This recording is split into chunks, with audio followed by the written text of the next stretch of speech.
each and every one of you for making the trip. Before I say another word, I'm going to ask everyone in the room to simply look around the room. Here's what I do know. Every person in this room has a story. Some stories are filled with joy. Others carry struggles that no one else sees.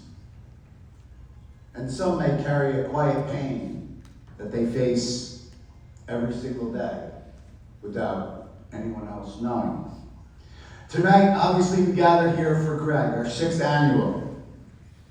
A life that mattered, a son, a brother, an uncle, a teammate, and a dear friend whose absence left a gaping hole that will probably never truly be filled. But tonight is not only about loss. Tonight is about love, it's about hope, and it's about the courage to talk about mental health. For far too long, people who were struggling were told, either directly or indirectly, to stay quiet, to push through, to be tough, to suck it up. But the truth is, strength is not in silence. Strength is asking for help. Strength is reaching out and saying, I'm not okay. Mental health challenges, as Megan reminded us, affect every community. Students, parents, veterans, professionals, people who seem the strongest, successful, and well put together. Sometimes the brightest smiles carry the heaviest burdens. I know this. I know this because I've lost far too many friends to suicide. The list is really long, actually, in the special ops community. But in actuality, we've lost far too many because one is too many. And that is why the mission of this foundation is so powerful. It takes heartbreak and it turns it into purpose. It replaces silence with conversation and isolation with connection. Because suicide prevention, ladies and gentlemen, doesn't start in the hospitals. It starts right here in this room with us. It starts with a friend asking, how are you really doing? It starts with a teammate noticing something's off. It starts with someone saying, I'm here for you. And sometimes that's enough. That's enough to change someone's life. Earlier this year, I gave a speech at the Tampa Bay Frogman Swim. The theme of that speech was get a swim buddy. In short, in SEAL training, you do everything with your swim buddies. And I mean everything. If you're caught without your swim buddy, the entire class pays. Down to the surf zone for a little surf torture. Amazing what a little 50-degree water and some sand can do to a young man's soul. Get a swim buddy starts out as a rule in training. At the time, I thought it was a silly rule made up by the instructors. I mean, I'm a grown man. I can't go anywhere without my swim buddy. Well, I was naive then. I now know what they were trying to do. They were trying to get us to trust each other. The foundational building block of any team. The SEAL teams are known as the teams for that reason. And when you think about training, without trust, the students are just a bunch of fit soldiers. With trust, they become something far greater. As it turns out, get a swim buddy became so much more than just some rule for me. It's a philosophy I use in life. It's also a jab at the mavericks that think they can go it alone. Well, no, they can't. Not in training and not in life. Like I said, you do everything with your swim buddy. You train together, you play together, you work together, you win together, and you fail together. And it's from those failures that you learn how to survive together. Your swim buddy is your mirror, your accountability. He's someone to lean on when you're shivering, exhausted, weak, and cold. Someone to pick you up when you get knocked down. Someone to talk to when your mind drifts into dark waters. Bottom line, it's someone you trust. Someone who's going to walk by your side through life's tough moments, through cancer, illness, the quiet struggles that no one else knows.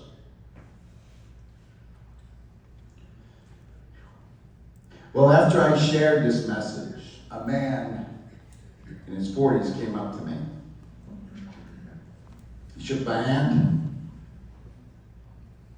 He pulled me in, and he completely broke down. He had the strength to say that he was struggling. His mind had been in very dark places. He felt isolated and alone.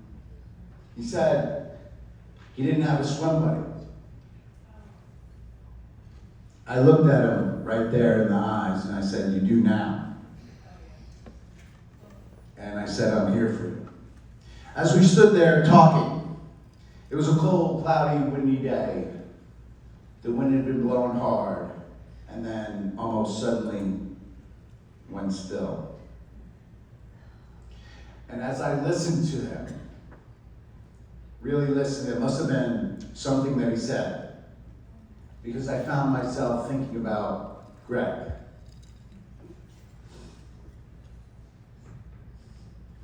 I glanced up, and just for a moment, a small beam of sunlight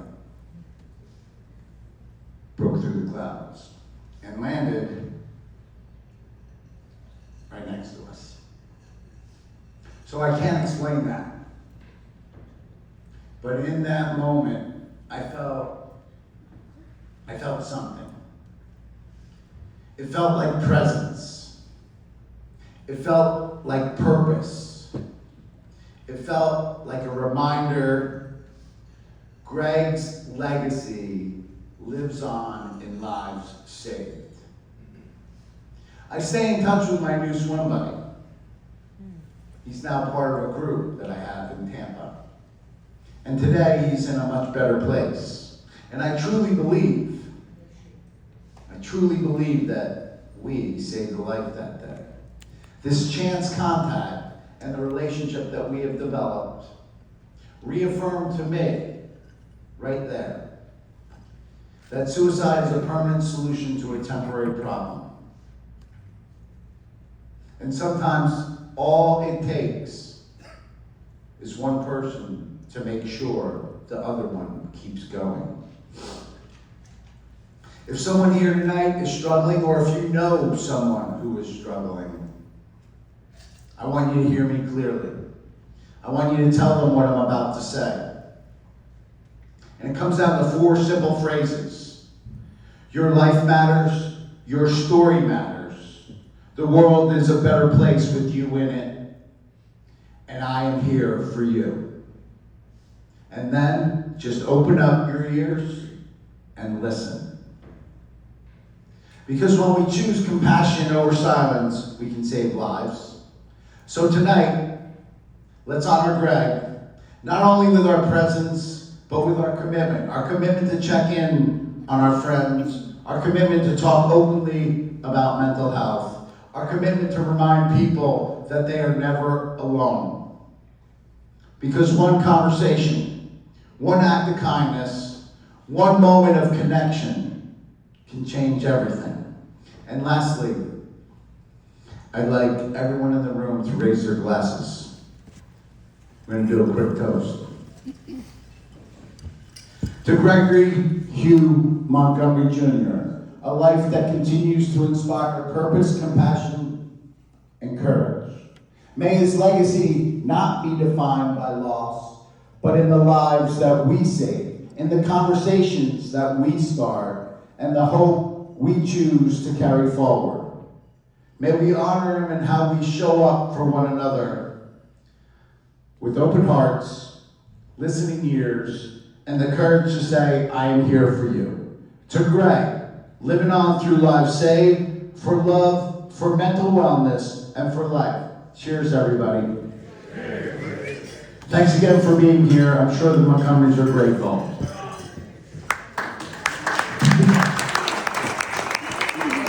Oh, Captain.